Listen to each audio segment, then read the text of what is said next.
बड़े अधिकार दक्ष जब बाबा, अति अभिमान हृदय तब आवा। जैसे ये राजा बना, इसको अभिमान आ गया, अब हम ही सब कुछ हैं और कोई कुछ नहीं है। और जब दक्ष को अभिमान आया, एक समय क्या हुआ, इस दक्ष के यहाँ सभा हुई।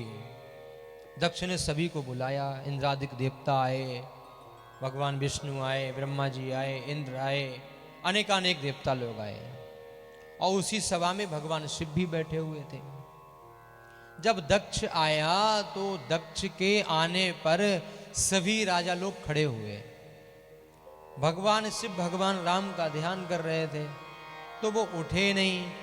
दक्ष को बड़ा गुस्सा आया और दक्ष लगा भगवान शिव को उल्टा सीधा कहने। पता नहीं कहाँ का नागा बाबा है, भभूत लपेट के, मृगछाला पहन के, गले में सर्प डाल के और कानों में बिच्छू जैसे कुंडल पहन के, मृगछाला पहन के, क्या बड़े बड़े बाल कर रखे हैं, आकर के यहाँ विद्वानों की सभाओं में आकर के बैठ जाते हैं। क्या ढंग है, क्या तरीका है, जो मन में आया सो उसने भगवान शिव के लिए बक दिया। ऐसे आदमी को सभा में बुलाना नहीं चाहिए भैया। दक्ष के मन में जो आया, दक्ष ने सब बक दिया। और इन्हीं दक्ष महाराज ने अपनी एक पुत्री का विवाह कर रखा था भगवान शिव के साथ, जिनका नाम था सती माता। और एक समय क्या हुआ, दक्ष ने सोचा इस शिव का मुझे अपमान करना है और भी करना है। अभी मेरा पेट भरा नहीं है। अभिमानी व्यक्ति हमेशा सोचता रहता है कैसे भी हो, जिससे मेरा बैर है उसका अपमान जगह जगह होता रहे। इस दक्ष ने क्या किया, कनखल में बड़ा सुंदर यज्ञ किया, बहुत विशाल बहुत भव्य यज्ञ किया। और इसने यज्ञ में समस्त देवताओं को निमंत्रण दिया, लेकिन भगवान शिव को ही नहीं बुलाया। अच्छा, अगर हमारे घर में शादी का लिफाफा आया हो, कार्ड आया हो, और पड़ोसी के यहां ना आया हो, तो हम लोग जा जा के पूछते हैं पड़ोसी वाले के यहाँ, तुम्हारे यहाँ नहीं आया कार्ड, तुम नहीं चल रहे हो शादी में।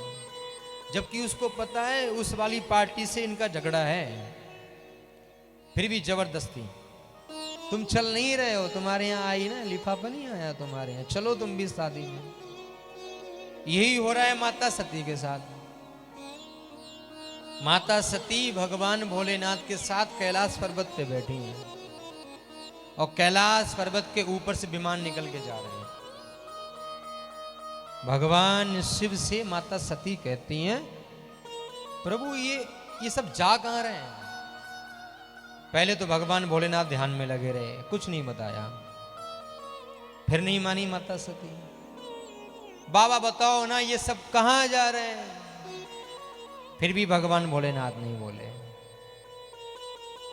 फिर माता ने फिर तीसरी बार कहा, हे बाबा, अरे समाधि खोलो, बताओ ये विमान कहां जा रहे हैं। तब भगवान शिव बोले, देवी ये विमान तुम्हारे पिता के यहां जा रहे हैं, तुम्हारे पिता ने यज्ञ किया है, ये सभी लोग वहां शामिल होने के लिए जा रहे हैं।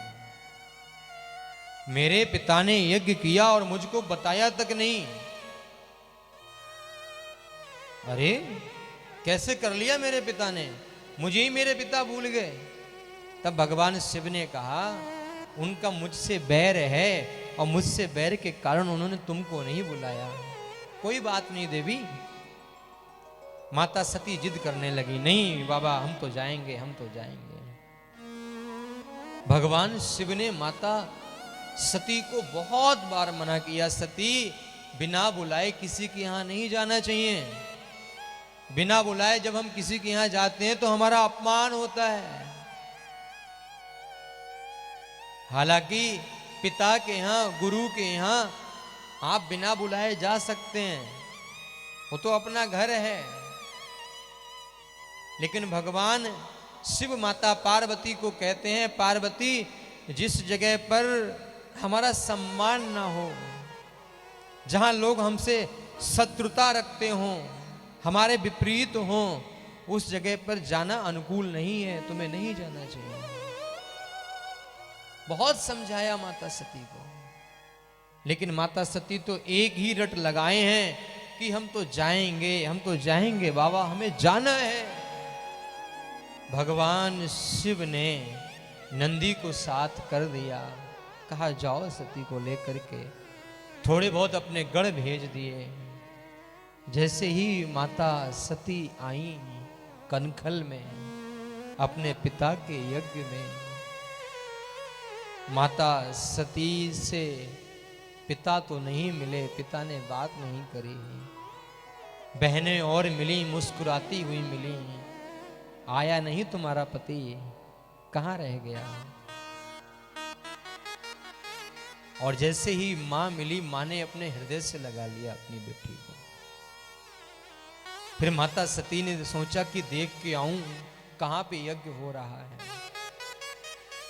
और जैसे ही यज्ञ देखने के लिए गई, यज्ञ में जाकर के देखा कि कोई मेरे पति का स्थान ही नहीं है यज्ञ में।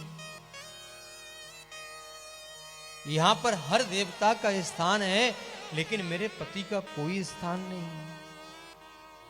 और जैसे ही अपने पति का अपमान देखा, माता सती को अच्छा नहीं लगा। माता सती को लगा कि ये तो बहुत ही गलत किया मेरे पिता ने। अरे मेरे पति जिनकी पूजा याचना ब्रह्मादिक देवता इंद्रादिक देवता भी करते हैं, जो कालों के काल महाकाल है, और मेरे पति का अपमान मेरे पिता ने किया।